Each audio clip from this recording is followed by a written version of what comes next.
भले त्रिकालवर्ती नव देवताओं की, मुल्लायक श्री चिंतामणि पार्श्वनाथ भगवान की, आचार्य भगवंत गुरुवे श्री विद्यासाई जी महाराज की, परम पूज्य आचार्य श्री समय साई जी महाराज की, परम पूज्य निवासी नदू साई जी महाराज की,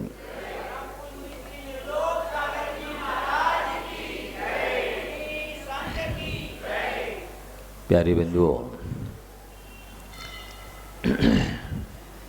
महामंत्र की महिमा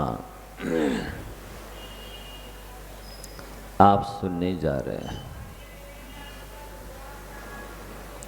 वस्तुतः नाम इसका महामंत्र की महिमा है, इसके माध्यम से हम आपको द्वादशांग के रहस्य बता रहे हैं।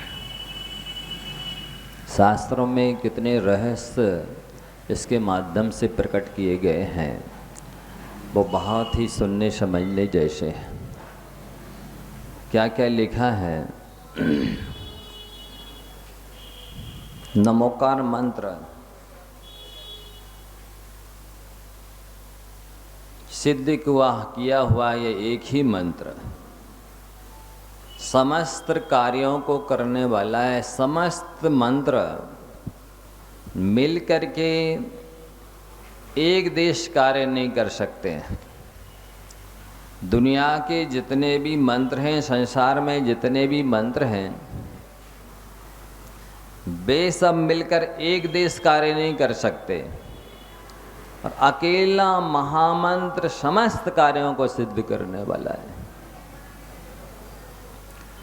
तराजू के एक पलड़े पर संसार के सारे मंत्रों को रख दो और एक तरफ अकेले महामंत्र को रख दो, सारे मंत्रों का पलड़ा तो पासंग में चला जाएगा और महामंत्र का पलड़ा हिलेगा भी नहीं। इतना गरिमाशाली और महिमाशाली है यह महामंत्र। दुनिया माल वाले के पीछे घूमती है, पर ध्यान से सुन लीजिए, दुनिया माल वाले के पीछे घूमती है, पर प्रभु तो माला वाले के पास होते हैं, माला वाले के साथ होते हैं। जो माला फेरता है वह माला माल हो जाता है। बंधुओं, साधक के लिए माला की और संसारी के लिए माल की आवश्यकता पड़ती है, पर जो माला फिरता है वो साधक भी होता है और माल वाला भी होता है। साधना और माल दोनों होते माला वाले के पास। जैसे नोट गिनने के लिए भी 2 अंगुली की आवश्यकता है और माला फेरने के लिए भी 2 अंगुली की आवश्यकता है। फिर बंधुओं, जैसे ये संसारी प्राणी वरमाला के लिए उत्सुक होता है, वैसे यदि करमाला के लिए उत्सुक हो जाए तो मुक्ति बधू भी वरमाला डालने के लिए तैयार हो जाए।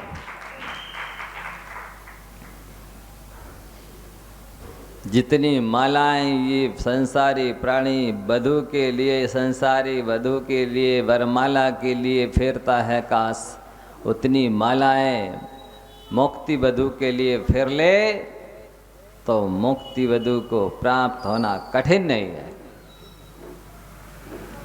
कहने का तात्पर्य है कि सांसारिक उपलब्धियों को करने के लिए जितने पूजा पाठ करते हैं, जितने व्रत नियम संयम पालन करते हैं, जितनी मालाएं फेरते हैं, जितने उपवास करते हैं, जितनी तीर्थ यात्राएं करते हैं, सांसारिक कार्य बनाने के लिए, क्षणिक प्रयोजनों की सिद्धि के लिए, यदि उतने यही धर्म ध्यान जो कुछ भी आप कर रहे हो, जाप पाठ अनुष्ठान पूजा पाठ व्रत नियम संयम तीर्थ यात्रा, काश आत्म कल्याण के उद्देश्य से करने लग जाओ तो आत्म कल्याण होने में देरी नहीं। आगे लिखते हैं, स्थिर मन वाले मनुष्यों को वचन अथवा मन से नमोकार मंत्र का जाप करना चाहिए। पहले आपसे कहा गया है कि आप चलते फिरते उठते बैठते दुकान मकान ऑफिस में गाड़ी में शुद्धि में अशुद्धि में मीटिंग में बेटिंग में जर्नी में एनी टाइम एनीवेयर कभी भी कहीं भी जाप कर सकते हो। तो कई लोग कह सकते हैं अशुद्धि में कैसे बोलेंगे, तुरंत हर महिला, जैसे ही हम कहते हैं कि किसी भी स्थिति में जाप कर सकते हो तो दूसरी महिला कहेगी अशुद्धि में भी कर सकते हो, तो तीसरी महिला कहेगी हाँ हाँ मन में करना। हम बोल ही नहीं पाएंगे और उनकी सबकी वकालत पूरी हो जाती है। एक से भी पूछे कौन से शास्त्र के अनुसार बोल रही हो तो नहीं बोल पाएगी। समाज में बिना पढ़े लिखे, बिना फीस के, बिना मांगी सलाह देने वाले वकीलों की कमी नहीं है। जबकि इसमें लिख रहे हैं कि आप वचन से भी जाप कर सकते हैं और मन से भी कर सकते हैं। ये अनगार धर्मावर्त में लिखा है और उसमें ये भी लिखा है कि वचन से जाप करने से जितना पुण्य बंद होता है उससे 1000 गुना ज़्यादा लाभ मन से जाप करने से होता है। तो आप मन पूर्वक करिए ना, हम कब जिद कर रहे कि आप बोल के ही करिए। आप मन से करिए, यदि शुद्धि में नहीं या किसी भी स्थिति में है मन पूर्वक करिए, मन से करिए जाप। कोई आवश्यक नहीं है कि बोलना और होंठ हिलाना कि जीभ हिलाना आवश्यक है, ऐसा कुछ नहीं है। आवाज़ आनी चाहिए कि नहीं आनी चाहिए, ऐसा कुछ भी नियम नहीं है। पार्श्वनाथ चरित्र में लिखा है, आश्चर्य की बात नहीं, ध्यान से सुनिए, मंत्र की शक्ति से इस जगत में धर्मात्माओं पर आई हुई समस्त विपदाएं संपदा रूप हो जाती है। देखिए अब मैं दृष्टांत सुनाता हूँ। बीच बीच में आपको कितनी कहानियाँ अभी तक सुना चुके हैं, आप चाहें तो उनको लिख भी सकते हैं। देखो कितनी सुनाई, एक बार रिपीट करता हूँ। 2 ग्वालों की कहानी सुनाई आपको, सुनाई कि नहीं सुनाई? फिर इसके बाद में 2 चोरों की सुनाई, अंजन चोर, विद्युत चोर 4। फिर एक सुनाई हमने आपको बैल की 5। एक कहानी सुनाई आपको महाराज जी ने कुत्ते की 6। एक कहानी 7 भी सुनाई आपको जटायु पक्षी की 7। एक सुनाई आपको है किसकी? सोमास नहीं, वो तो बाद में अभी आएगी और भी बताएंगे। ये कहानी अभी जो सुनाई है हमने बहुत सारी आपको। बकरे की कहानी नहीं सुनाई अभी तक। चारू दत्त ने बकरे को नमकार मंत्र सुनाया था। वो महामंत्र के प्रभाव से यक्षेंद्र हुआ था। जब चारुदत्त दिगंबर मुनिराज के पास रत्नगिरी पर्वत पर बैठे हुए थे, वहाँ वो यक्षेंद्र अपने अवधि ज्ञान से विचार करके आया कि अरे मैं बकरे जैसी नीच निकृष्ट पशु की पर्याय में था और जिसने मुझे महामंत्र दिया है उसकी दर्शन करके आऊँ, उसे कृतज्ञता व्यक्त करके आऊँ, धन्यवाद दे के आऊँ। जब वो आया तो पहले चारुदत्त की 3 परिक्रमा लगाई, प्रणाम किया, इसके बाद दिगंबर साधु को प्रणाम किया। तो वहाँ जो लोग बैठे थे उन्होंने कहा क्या देवताओं को इतना भी विवेक नहीं है कि पहले किसे प्रणाम करना चाहिए बाद में किसको करना चाहिए? तब वो देव कहता है विवेक है इसलिए हम ऐसा कर रहे हैं। ये हमारे परम गुरु हैं, आद्य गुरु हैं, इनकी कृपा से हम यक्षेंद्र बने हैं। इनका हम उपकार चुकाने के लिए, कृतज्ञता ज्ञापित करने के लिए इनको पहले प्रणाम किया, बाद में दिगंबर साधु को प्रणाम किया। और वो यक्षेंद्र कई बार काम में आया चारुदत्त के, उसने आकर के कृतज्ञता के नाते इनका सहयोग किया। तो बकरे का, कुत्ते का, जटायु पक्षी का, नाग नागिन का, गिनते जाइए कितने दृष्टांत दे रहे हैं आपको हम, और अभी देंगे, अभी पूरे नहीं हुए। सेठ ग्वाले का दिया था जो सेठ सुदर्शन बना, और कितने दृष्टांत दिए? शुभम चक्रवर्ती का दिया है कि शुभम चक्रवर्ती ने केवल अक्षरों की अभिनय करके सप्तम नरक की 33 सागर की उत्कृष्ट आयु प्राप्त की, पाप का उत्कृष्ट फल प्राप्त किया। जब नाम निक्षेप के पंच परमेष्टि की अभिनय आसाधना का ये फल है, तो जो स्थापना निक्षेप के साधु परमेष्टि हैं, द्रव्य निक्षेप के साधु परमेष्टि हैं, उनको लोग देख करके ये तो द्रव्यलिंगी है, या कुछ भी सोच करके मनगढ़ंत नमस्कार नहीं करते, उनका क्या फल होगा सोच लो। और कौन सा दृष्टांत दिया आपको? वारिशण मुनिराज का दिया। ब्रह्मदत्त चक्रवर्ती भी एक बार शिकार खेलने गया, योग नियोग से उस दिन उसे शिकार नहीं मिला, तो वापस लौटा खाली हाथ। उसने कहा ये नंगा दिख गया था इसलिए अपशकुन हो गया था, और उसने शिकार कर दिया, मुनिराज की हत्या कर दी थी। मर का सप्तम नरक गया था, 33 सागर की आयु पाई थी, अनंत भाव उसने त्रस स्थावर योनियों के प्राप्त किए, बचनातीत कष्ट भोगे, 2 बार सप्तम नरक गया, बाद में राघव मत्स्य बना। उसका लंबा दीर्घ संसार आप पढ़ सकते हैं कथा कुश इत्यादि से। तो वो तो साक्षात मुनि महाराज की हत्या करके सप्तम नरक गया था। शुभम चक्रवर्ती तो केवल अक्षरों की अभिनय करके सप्तम नरक गया था। तो ऐसे 2 चक्रवर्ती के दृष्टांत हो गए, 2 चोरों के हो गए, 2 ग्वालों के हो गए, जटायु का हो गया, बैल का हो गया, बकरे का हो गया, कुत्ते का हो गया। और सुनते चले जाइए आप, कितनी महिमा शास्त्रों में लिखी है। जिन्होंने पूर्व जन्म में पंच परमेष्टि की आराधना की है, वर्तमान में श्रद्धा भक्ति कर रहे, सेवा पूजा जाप कर रहे हैं, उनका फल आप देखेंगे। शास्त्रों में दृष्टांत आता है, जो अभी बता रहे थे ना, कि बनमाला नाम की राजपुत्री, जिसने बचपन से ही लक्ष्मण के बारे में सुन रखा था कि बहुत रूपवान है, शक्तिशाली है, राजा है, अनेक गुणों को जब लक्ष्मण के बारे में सुना तो बनमाला ने ठान लिया कि शादी करेंगे तो लक्ष्मण के साथ ही करेंगे, अन्यथा शादी नहीं करेंगे। और ऐसा सोचते सोचते युवती हो गई, जवान हो गई, और उसको एक बार पता चला कि राम लक्ष्मण सीता का तो वनवास हो गया। फिर भी सोचती रही कहीं इस ओर से आ जाए, योग नियोग बन जाए, शादी हो जाए, लेकिन पता चला कि नहीं, वो तो वनवास में है, बन के प्रवास में है। तो अब उसको एक दिन विचार आया कि अब जीना बेकार है। किसी बहाने से, जन्म वन की सैर के बहाने से अपने सैनिकों को लेकर के हाथी पर सवार होकर के जंगल में चली गई। बहुत ध्यान से सुनना। जंगल में गई, सेना को पीछे ठहरा दिया, रोक दिया, अकेली वहां से हाथी से उतर करके पूजा के बहाने जंगल में आगे घनघोर जंगल में प्रविष्ट हो गई। और एक उसने अपनी साड़ी गीली की, गीली साड़ी करके एक वृक्ष से उसने बांधा और फांसी लगाने के लिए तैयार हो गई। आप ध्यान देना, जंगल है एक, रात्रि है 2, अकेली है 3, कोई भी नहीं है, और उसने अपनी साड़ी गीली करके वृक्ष से बांध ली है 4। अंतिम अपनी इच्छा प्रकट कर रही है वृक्ष से, हे वृक्षराज, कहीं राम लक्ष्मण सीता यहां से विहार करते हुए निकलें तो आप मेरा संदेश बोल देना कि राजपुत्री बनमाला तुम्हारे वियोग में फांसी लगा के मर गई है। अब यदि इस जन्म में तो आपका समागम नहीं हो पाया, लेकिन अगले जन्म में आपका समागम हो, ऐसा निदान करके मर गई है।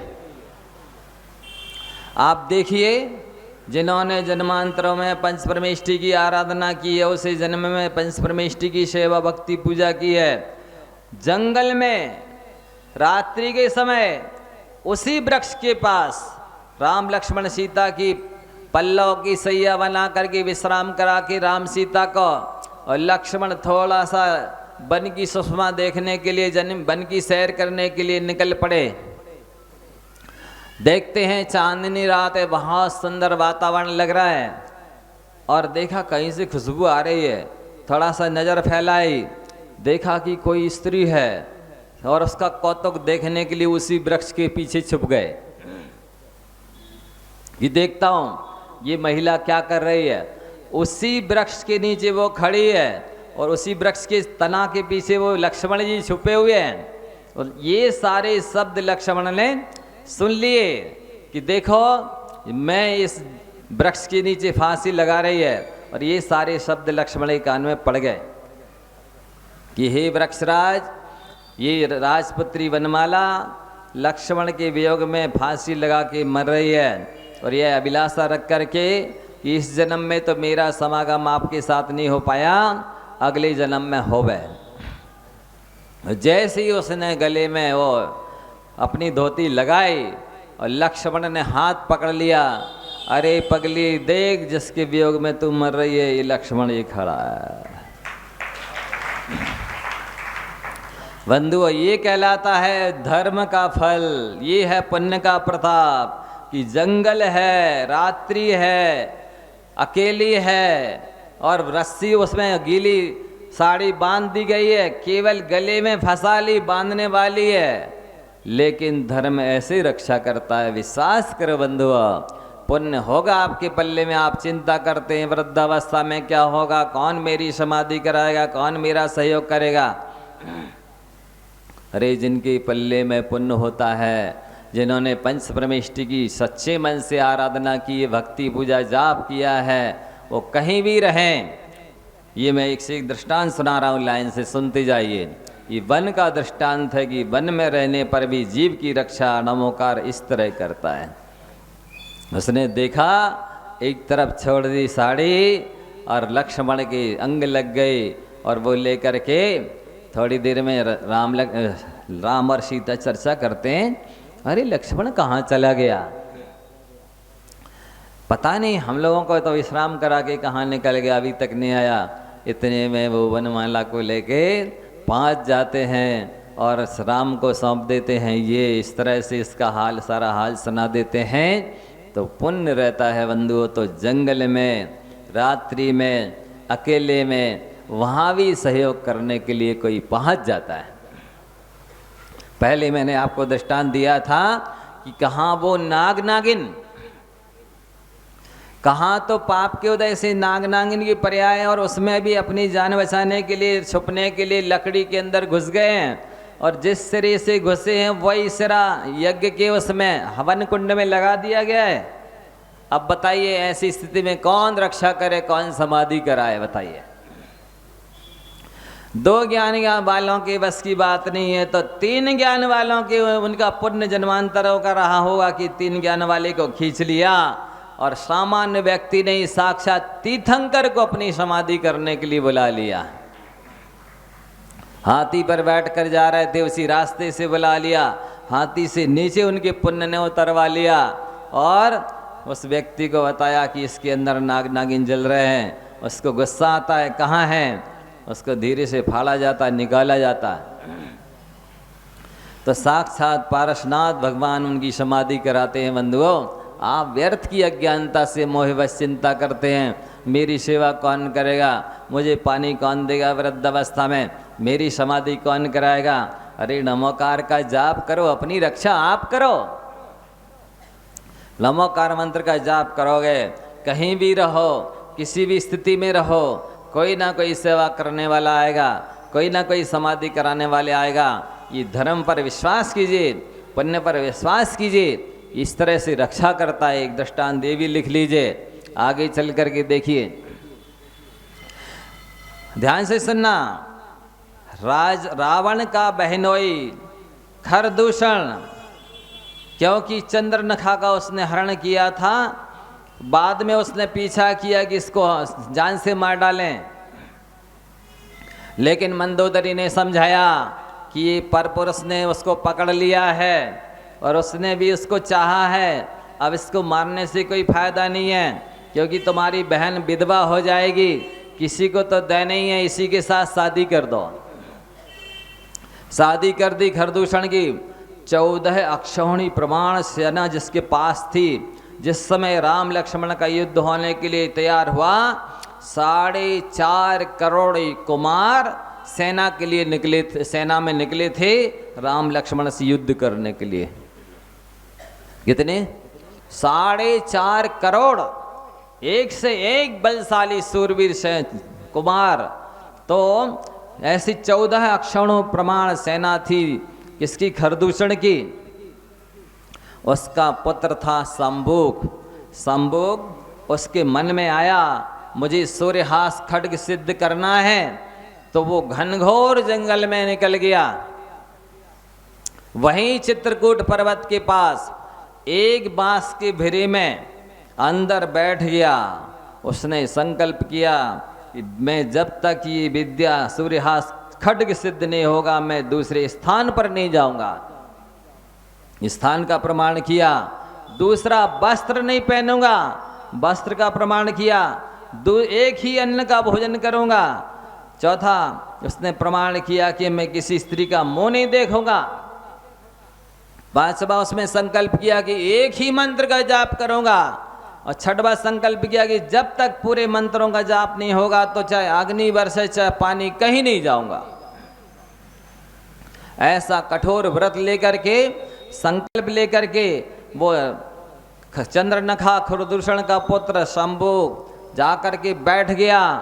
बड़ी एकाग्रता से ठंडी, गर्मी, बरसात तीनों ऋतुएं निकाली। 1 साल नहीं 12 साल तक उसने वो जाप किए। एक ही अन्न का भोजन किया, एक ही वस्त्र से रहा, एक ही स्थान पर रहा, एक ही मंत्र का जाप किया। केवल उसकी मां चंद्रनखा भोजन देने आती थी। सूर्यहास खड्ग सिद्ध हो गया, ऊपर आके लटकने लगा। उसके मन में आया कि जब मैंने 12 वर्ष तपस्या की है, क्यों ना मैं, अब मेरे हाथ में आनी चाहिए तलवार सूर्यहास खड्ग। मैं क्यों हाथ फैलाऊं भिखारियों की तरह। 7 दिन और बाकी रह गए हैं, और जाप करूंगा। 7 दिन तक उसने पना जाप करना प्रारंभ किया। इतने में राम लक्ष्मण सीता वहीं से विहार करते हुए आए। पना राम लक्ष्मण ने राम सीता को पल्लव के सैया लगा के विश्राम कराया। स्वयं वन की सैर देखने के लिए निकल पड़े। देखा कहीं से खुशबू आ रही है। अरे ये क्या चमक रहा है। पास में गए, ऐसा हाथ फैलाया, सूर्यहास खड्ग लक्ष्मण के हाथ में आ गया। अब देखता है इतना चमक रहा है, क्या देखने का है या कुछ काम का भी है। और तुरंत उसने उस बांस के भिरे पर तलवार चला दी। सूर्यहास खड्ग सारे बांस कट गए, साथ ही शंभु की गर्दन भी कट गई। अब आप देखेंगे ये पुण्य होता है लक्ष्मण का, जिनमें जन्मांतरों में आराधना की है पंच परमेष्ठी की, कि ना एक अन्न का भोजन का नियम लिया, ना एक वस्त्र पहनने का नियम लिया, ना एक मंत्र जपने का एक काल सर्ग तक नहीं किया, ना एक स्थान पर रहने का नियम लिया, कुछ भी नहीं किया। लेकिन जन्मांतरों में पंच परमेष्ठी की भक्ति जाप की थी, तो इतना हाथ फैलाते हुए सूर्यहास खड्ग हाथ में आ गया। ये कहलाता बंधुओं पुण्य। और शंभुक ने 12 वर्ष तक एक स्थान पर रहा, एक वस्त्र पहना, एक अन्न का भोजन किया, एक स्थान पर रहा, एक ही मंत्र का जाप किया। 12 साल तीनों ऋतुओं को, ठंडी गर्मी बरसात झेली, किसी स्त्री का मुख नहीं देखा और जाप करने में लगा रहा। लेकिन पिछले पाप कर्म के उदय से उसी तलवार के द्वारा स्वयं भी मारा गया। और उसी तलवार के द्वारा आप आगे चल के सुनिए, हम अभी आपको ये बता रहे हैं कि पुण्य में इतनी ताकत है। पंच परमेष्ठी की भक्ति सेवा पूजा जाप जो किए उसमें इतना संचित होता है पुण्य, कि वन में भी उस तरह से लक्ष्मण को तो अपने यहाँ से तो केवल धोती दुपट्टा धनुष बाण लेकर निकले थे, वहाँ पर जाकर के हाथ फैलाते ही ऐसा सूर्यहास खड्ग दिव्य देवो पुनीत, जिसके रहते हुए उन्होंने कितनी विजय प्राप्त की हैं, कितने जगह युद्धों में श्रेष्ठता प्राप्त की है, आगे चल के बताएंगे। उसी तलवार के द्वारा वो स्वयं मारा गया शंभुक। ये रण वन में इस तरह से पुण्य विजय दिलाता है और अनुपलब्ध चीज़ों को उपलब्ध कराता है। रण में देखिए, अब यहाँ पर जैसे ही शंभुक की गर्दन कटी, उसकी माँ प्रतिदिन की भांति चंद्रनखा भोजन लेकर के आई। दूर से देखती है, अरे मेरे बेटे ने अच्छा नहीं किया, जिस बांस के बीड़े में, इस बांस के भिरे में 12 साल रहा, सूर्यहास खड्ग इसको सिद्ध हो गया, इसने उसी बांस के बीड़े को काट दिया, अच्छा नहीं किया।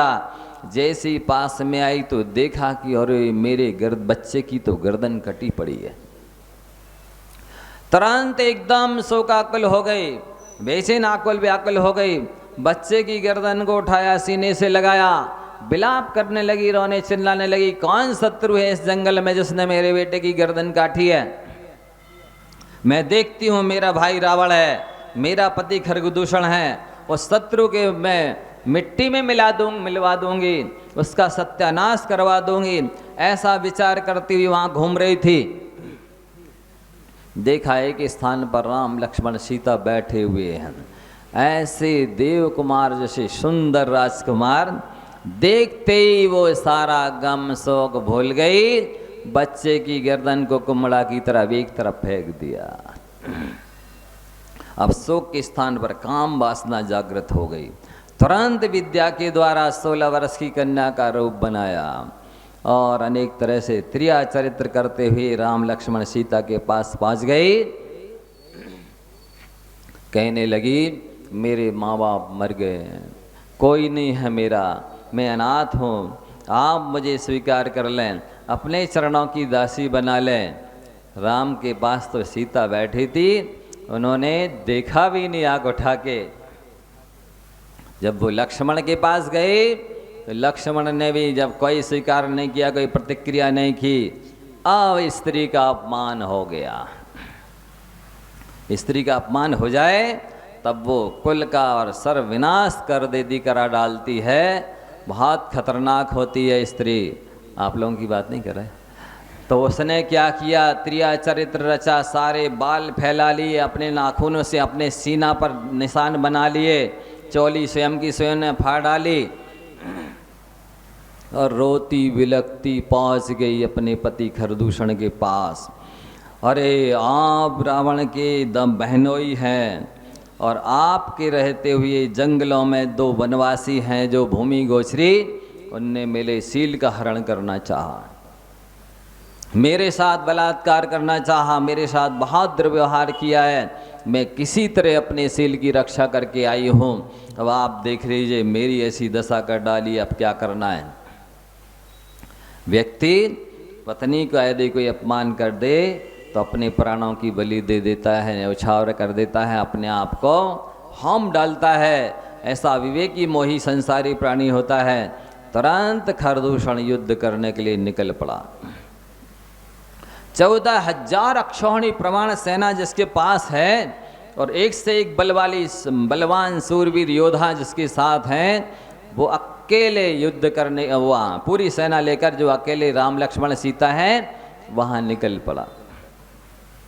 जैसे ही आवाज़ सेना की सुनी, राम ने कहा कोई शत्रु आ रहा है। वो महिला अभी आई थी, उसने कोई त्रिया चरित्र रचा होगा। सावधान, तुरंत दोनों धनुष बाण उठाए, युद्ध के लिए तैयार हुए।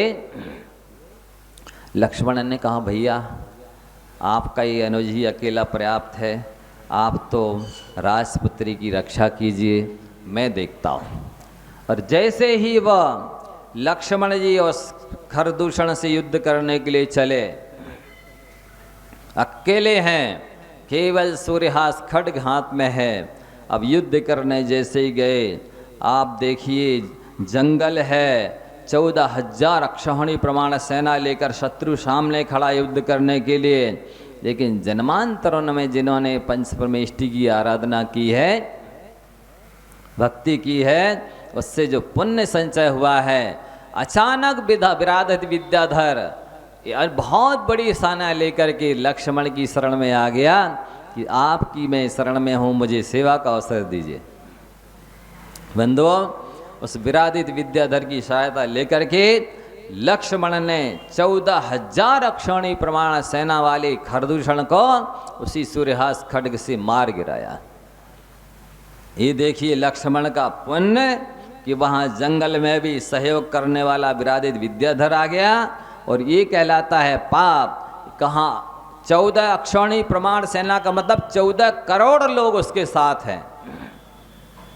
इतनी बड़ी सेना लेकर के जो युद्ध करने आया, और जिसके बेटे ने सिद्ध किया था वो सूर्यहास खड्ग, उसी से वो उसका बेटा मारा गया। उसी सूर्यहास खड्ग से खरदूषण ये महायोद्धा विद्याधर भी मारा गया। आप सोचिए, एक व्यक्ति भूमि में चल रहा है, एक व्यक्ति आकाश में, कभी आजू में कभी बाजू में, विद्या के द्वारा अनेक रूप बना रहा है। वो युद्ध करने के लिए खड़ा है 14 करोड़ लोगों को साथ में लेकर के। लेकिन जिनने पंच परमेष्टि की आराधना की है, ऐसे लक्ष्मण जंगल में अनेक सहयोगी साथी मिल गए और उन्होंने विजय प्राप्त की। दूसरा दृष्टांत, तीसरा सुनिए, किस तरह से पंच परमेष्टि की सेवा भक्ति श्रद्धा आराधना से की जाती है, पंच जाप किया जाता है, तो वो कहाँ कहाँ सहयोग करता है, किस तरह से काम में आता है। मैं आपको ये प्राणों के दृष्टांत देकर समझाने की कोशिश कर रहा हूँ। आप इधर उधर भागिए मत।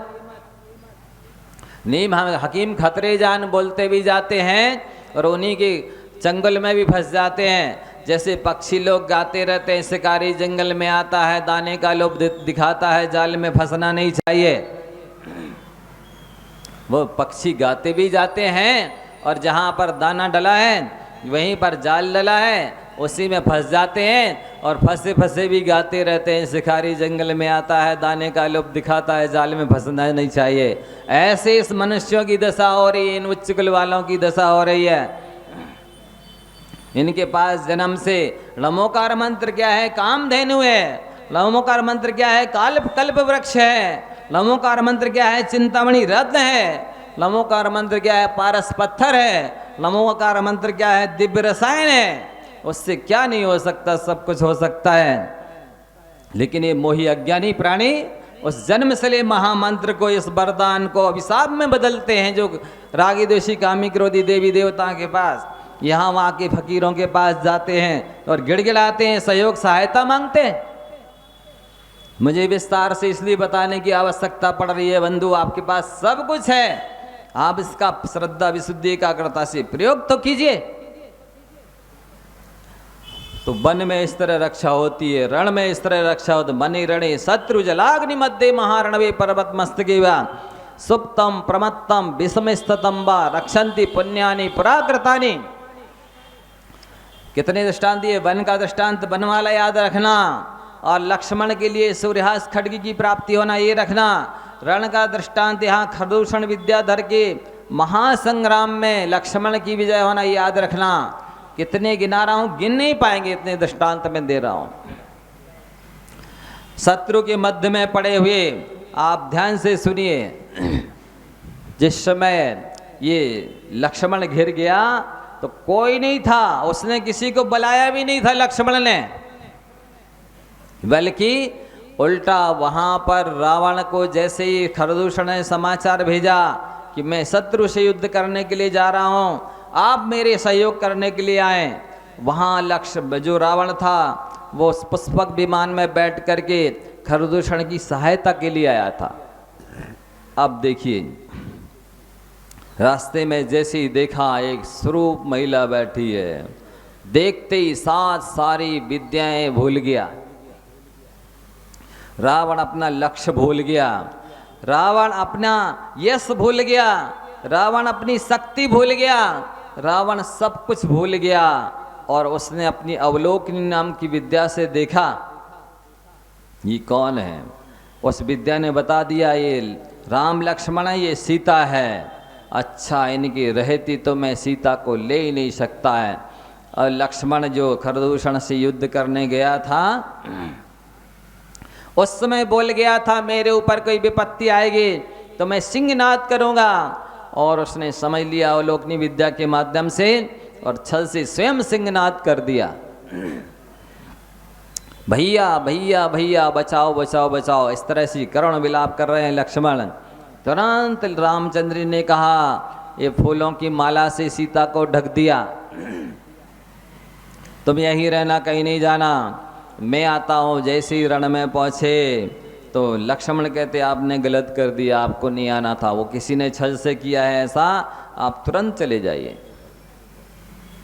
तो रण में भी सहायता करने वाला वहाँ उन्हें दूसरा मिल गया। शत्रु के मध्य में पड़ गए थे तो भी अनेक तरह के सुग्रीव, हनुमान, वानरवंशी अनेक प्रकार के योद्धा आकर के अपने आप मिले। राम लक्ष्मण ने किसी को नहीं बुलाया था। और इतने विद्याधर राजा इतने आकर के मिल गए कि रावण के 4.5 करोड़ कुमार योद्धा जो थे, विद्याधर थे, उनसे भी ज्यादा बड़ी सेना राम लक्ष्मण की हो गई थी। बिना बुलाए आकर के लोगों ने ने इसका सामना करने के लिए सहयोग किया था। शत्रु के मध्य में पड़े होने पर भी पुण्य ही रक्षा करता है। पंच परमेष्टि की आराधना से जो पुण्य संचय किया है, बिना मांगे सहायता मिलती है, बिना बुलाए लोग आते हैं। और संभावना नहीं होने पर भी ऐसे 3 खंड के अधिपति महाशक्तिशाली महाधनुर्धर विद्याधर योद्धाओं से भी विजय प्राप्त कराई थी। बने रणे शत्रु। जल के मध्य में क्या होता है देखिए, व्यक्ति की मतलब कोई व्यक्ति विशेष की सहायता करता है, पुण्य, ऐसी बात नहीं है। किसी जाति विशेष के व्यक्ति की सहायता करता है, ऐसा नहीं है। किसी महापुरुष की सहायता करता है केवल पुण्य, ऐसी बात नहीं है। किसी पुरुष मात्र की सहायता करता है, ऐसी बात नहीं है। कोई महिला की सहायता करता है, ऐसी बात नहीं है। पुण्य तो व्यक्ति मात्र की, जीव मात्र की रक्षा करता है, वो किसी भी स्थिति में हो, कहीं पर भी हो। एक चांडाल भी क्यों ना हो। चांडाल ने मुनि महाराज की संगति पाई, सदुपदेश पाया, ज्यादा नियम नहीं ले सका। एक ही नियम ले लिया कि मैं चतुर्दशी के दिन केवल फांसी नहीं लगाऊंगा। ध्यान देना, उसने मतलब पूरे 5 अणुव्रत धारण किए हो, ऐसा नहीं। उसने सारे तरह जीवों की हिंसा का त्याग किया हो, ऐसा नहीं। उसने हमेशा के लिए फांसी का नहीं चढ़ाऊंगा, फांसी लगाने का त्याग किया हो, ऐसा नहीं। केवल चतुर्दशी को मात्र फांसी नहीं लगाएंगे, इतना नियम लिया था। बंधुओं, आप जो नियम लेते हैं, परीक्षा तो अवश्य होती है, परीक्षा होगी। परीक्षा में पास हुए बिना कोई भी अगली कक्षा में नहीं पहुंचता है। कितना भी इंटेलिजेंट विद्यार्थी हो, कितना भी होशियार विद्यार्थी हो, एक पाठी हो, सब कुछ कंठस्थ हो, लेकिन यदि पेपर में नहीं लिखेगा तो पास नहीं माना जाएगा। पास नहीं होगा तो अगली कक्षा में नहीं जा सकेगा।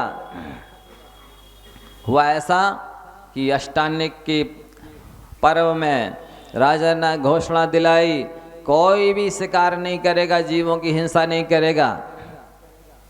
जो भी शिकार करेगा, हिंसा करेगा, वो मेरे द्वारा मृत्युदंड का भागी होगा। घोषणा हो गई, पूरी जनता अलर्ट, प्रजा सारी सावधान। अष्टानिक महापर्व चल रहे हैं। नंदीश्वर देव की आराधना, 52 जनालयों की आराधना करेंगे, सारे पापों को छोड़ करके भक्ति पूजा करेंगे लोग। इधर राजकुमार मांसाहारी था, जिह्वा लोलीपी था, उसने बगीचे में जाकर के एक मेढ़े को मरवा कर खा लिया। जो गार्डनर था, माली था, वो वृक्ष पर बैठा हुआ था, उसने सारा हाल देख लिया। जाकर राजा से शिकायत कर दी, राजन आपकी आज्ञा का उल्लंघन करने की किसी में सामर्थ्य नहीं है, लेकिन राजपुत्र ने ही आपकी आज्ञा का उल्लंघन कर दिया है। राजा ने कहा, मैं राजगद्दी पर बैठा हूं, मैंने जो नियम दिया था सबके लिए दिया था, जो घोषणा थी वो सबके लिए थी। यदि मेरी घोषणा का उल्लंघन राजपुत्र ने भी दिया है तो जाओ उसको भी फांसी दे दी जाए। अब राज कर्मचारी जैसे ही उस चांडाल के घर गए बुलाने के लिए, दूर से ही उसने देख लिया कि राज कर्मचारी आ रहा है, इसका मतलब है किसी न किसी को फांसी पर चढ़ाना है और आज चतुर्दशी है, मेरा त्याग है। वो अंदर जाके घर में छुप गया, पत्नी से बोल दिया, कह देना घर पे नहीं, कहीं बाहर गए। जैसे ही राज कर्मचारी आए, कहाँ गया फलाना? बोले वो तो बाहर गए, आज नहीं है। अरे बोले कैसा भागा है, आज ही तो राजपुत्र को फांसी देनी थी, सारे वस्त्र आभूषण उसको मिलना थे, आज ही वो बाहर चला गया। जैसे ही आभूषणों का नाम सुना तो उसकी पत्नी के मुंह में पानी आ गया। महिलाओं की सबसे बड़ी कमजोरी होती है, लालसा होती है, बहुत बड़ी भूख होती है, जितने ज़्यादा आभूषण मिल जाए उतना अच्छा है। यहाँ की महिलाओं की बात नहीं कर रहा। उसकी स्थिति ये हुई, मुँह से तो कहती रही वो बाहर गए हैं, पर शरीर से इशारा कर दिया कि अंदर छुपे। जैसे ही राज कर्मचारियों को इशारा मिला, अंदर घुस गए, उसको पकड़ करके राजा के पास ले गए। राजा से कहता है, राजन आज चतुर्दशी है, मेरे फांसी लगाने का त्याग है।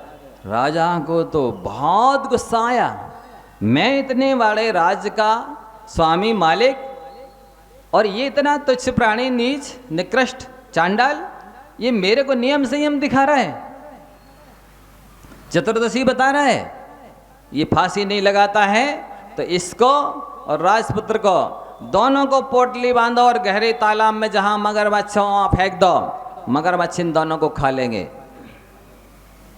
देखिए बंधुओं, जिसकी धर्म के प्रति आस्था है, पंच परमेष्ठी के वचनों पर जिसको विश्वास है, दोनों को ले जाकर के फेंका गया गहरे तालाब में और राजपुत्र को तो मगरमच्छ तुरंत चट कर गए, खा गए। लेकिन चांडाल अपने नियम में दृढ़ रहा तो देवताओं को चांडाल के लिए भी सिंहासन बनाने के लिए आना पड़ा। देवताओं ने उस चांडाल की पूजा की, आराधना की, उसकी प्रशंसा की। बंधुआ, ये है धर्म का फल, ये है पंच परमेष्ठी की आज्ञा मानने का फल, अपने नियम संयम पर दृढ़ रहने का फल। ये चांडाल के लिए भी सिंहासन की रचना हो गई बंधुओं, जल के मध्य में रक्षा हो गई।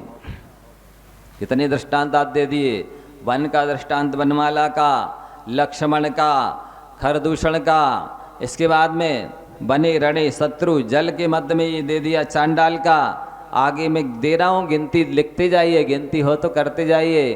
कितने दृष्टांत में आपको सुना रहा हूँ। ये पंच परमेष्ठी के प्रति भक्ति रखने का क्या फल होता। अरे घड़ी तो बहुत आगे पहुँच गई, नहीं अब नहीं बताएंगे, आगे आपको क्रमशः बताया जाएगा कि पंच परमेष्ठी की विनय करने का फल, नमस्कार करने का फल। अरे जिन साधु का नाम लेने से स्वर्ग मोक्ष मिलता है, उन साधु परमेष्ठी को यदि भक्ति करो, 4 प्रकार का औषधि शास्त्र व्यवहार दान दो और स्वर्ग मोक्ष मिल जाए, तो इसमें कोई आश्चर्य की बात नहीं है। पूज्य मुनि श्री जी के दृष्टांत के बाद में कुछ भी कहना और सुनना शेष नहीं रहता है। वाकई बार बार आता है कि हमने कितना साथी से पुण्य अर्जित किया होगा, जो ऐसे संत हमारे गुनाह में चतुर्मास कर रहे, जो इनका लाभ ले रहे हैं वे बहुत धन्यवाद के पात्र हैं। जो इनका लाभ नहीं ले पा रहे, उनके अभाग्य की महिमा हमारे मुख से तो कहीं नहीं जाती। कृपया आपसे अनुरोध है कि उनको फोन कर करके अवगत कराएं कि ऐसा चातुर्मास चल रहा है, उनको भी लाभ मिल जाए। चलते हैं।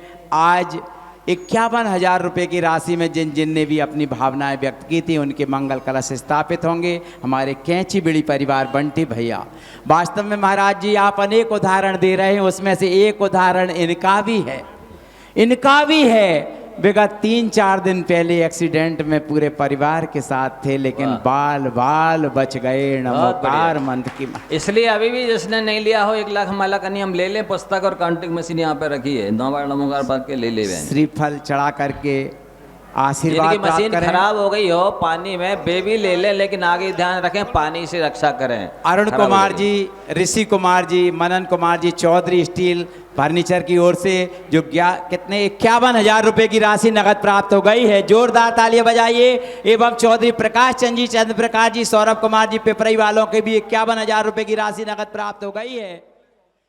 कृपया सभी से अनुरोध है, जो भी आज मंगल कलश स्थापित करना चाहते हो, कृपया कलश स्थापित करें, सिर पर चढ़ा करके आशीर्वाद प्राप्त करें। चलते हैं, माँ जनवाणी की स्तुति करते हैं।